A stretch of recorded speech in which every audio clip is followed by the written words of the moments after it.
Good day, everyone. Today we will be exploring a very important concept in teaching and learning. This is Curriculum Embedded Assessment, or simply the CEA. This approach helps us to see assessment not as a separate test, but as a natural part of learning. Before I will start, I will introduce myself first. I am Miss Rose Margaret Sancho, and I am happy to share how this approach can transform our classroom into spaces where assessment feels natural, continuous, and meaningful. What is curriculum embedded? When we heard when we hear the word assessment, we often think of exams or tests, right? But curriculum embedded assessment, or CEA, it's quite different. It's the practice of collecting evidence of learning during everyday classroom activities like play, projects, and discussions instead of after learning. So in short, assessment happens as part of learning, not after it. So as teacher, we observe, record, and interpret what children do naturally to understand what they know and can do. Now, I have a question. Can anyone share an example of a time when you notice a child learning something during a play or a normal routine? Anyone? Okay, thank you so much. So now, we will proceed to the characteristic of the curriculum embedded assessment. How beautiful this assessment is. So, first, the curriculum embedded assessment has several defining features. First, it's authentic. Why is it authentic? It happens in real life or real classroom context. Second, it is continuous. We observe learning every day, not just at the end of a unit. Third, it is observational and child centered because it focuses on what the child is doing, saying, or creating.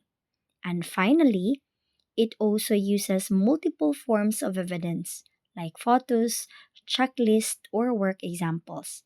So these characteristics make curriculum embedded assessment more meaningful than paper tests because it captures the whole child in action.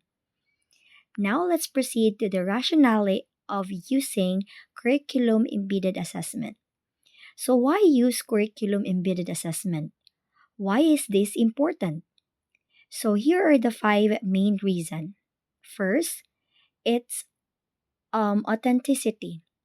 It reflects real learning in natural settings.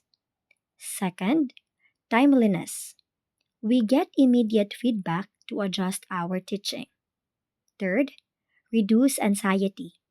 Children are not pressured by formal tests. Fourth, holistic. It captures all developmental areas: social, emotional, physical, and cognitive. Fifth, equity. It's more inclusive, respecting cultural and language differences. In other words, curriculum embedded assessment make assessment more human and more responsive. Now let's get to know the objective of the curriculum embedded assessment. The main goal of the curriculum embedded assessment is simple: to make assessment part of teaching. So when assessment is integrated into routines and play, teachers can document progress, adjust instructions, and support inclusive learning.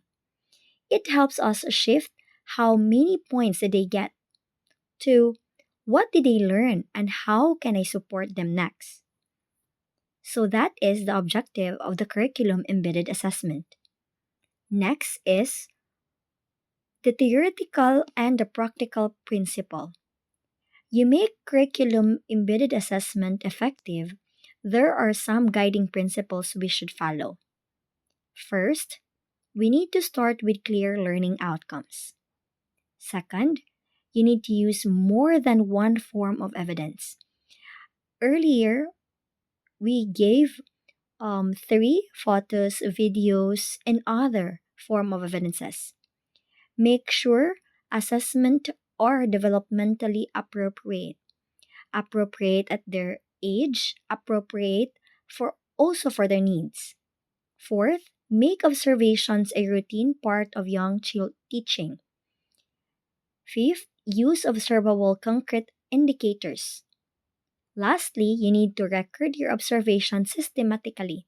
And of course, you need also to maintain ethical and inclusive practices.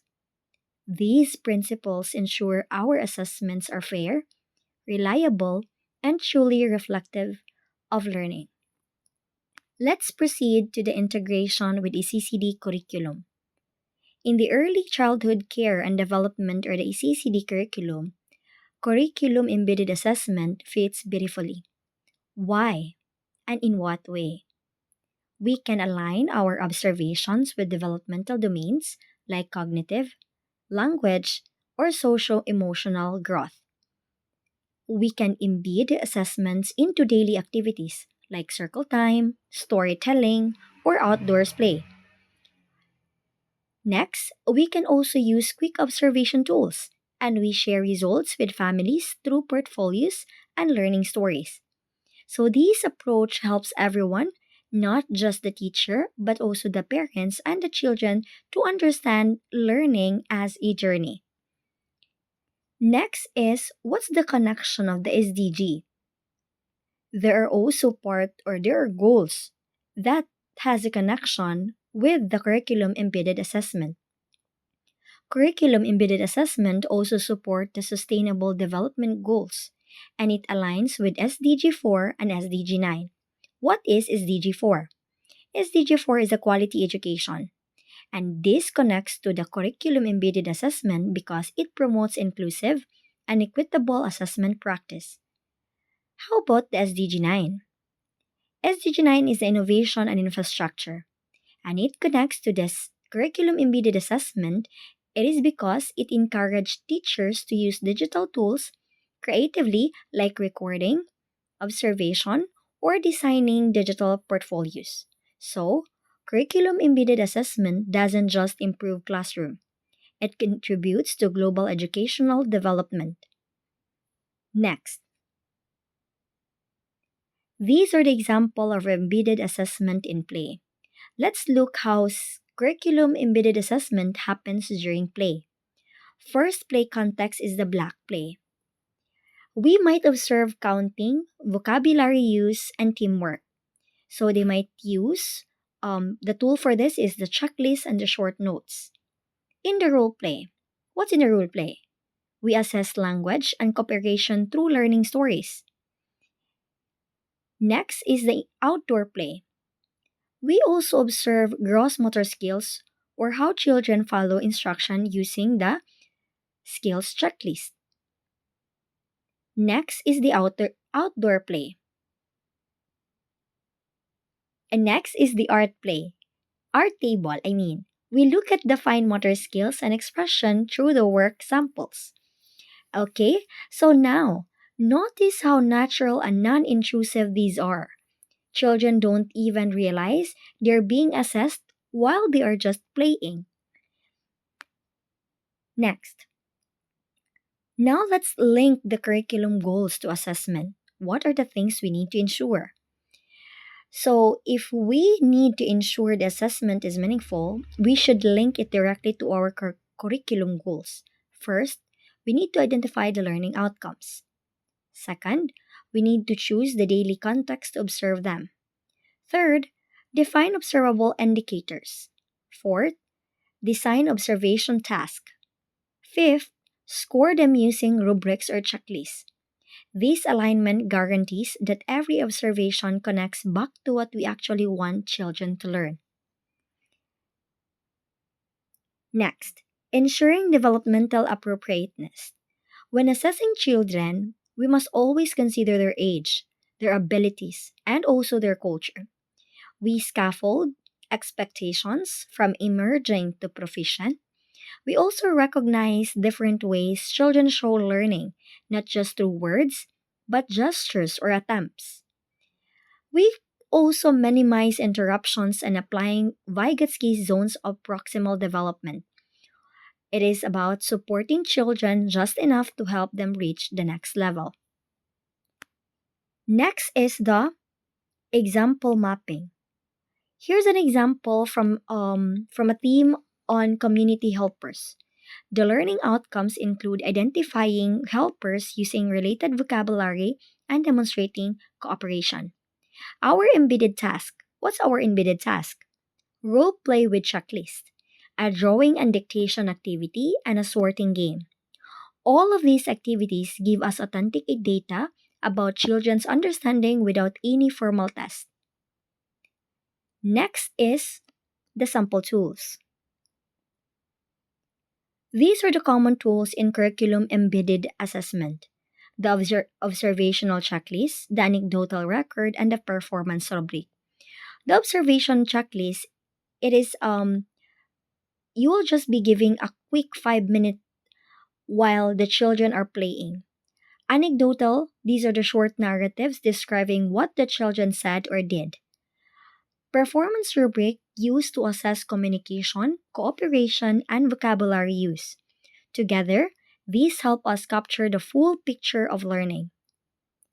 Next, using of curriculum embedded data. So, what do we do with all this data? We can put this one in short term, in medium term, and in long term. In short term, we use it to adjust activities or groupings. In medium term, we can also reteach or enrich lessons. In long term, we use it to inform curriculum phasing and report progress. So this cycle ensures our teaching stays dynamic and evidence-based. Next, the implementation tips. You make a curriculum embedded assessment practical. Here are some tips. Use a portable notebook or tablet. Take just 2 quick notes per day. You can rotate which children you observe. You can also use photos or audio recordings with consent, of course. Calibrate rubrics with other teachers for fairness. And when reporting to parents, be specific and positive. So these small habits make assessment more consistent and sustainable. What are the common problems or challenges? And what are the solutions? Yes, there are challenges too. Sometimes time is limited. So use sampling and quick checklists. Subjectivity, use clear indicators and calibrate with peers. Too much data, focus only on priority outcomes. Family engagement, simplify reports and use visuals. Every challenge has a practical solution when we stay focused on purpose. So here are the key takeaways. So to summarize, the curriculum embedded assessment connects learning and assessment seamlessly. It supports authentic and inclusive teaching.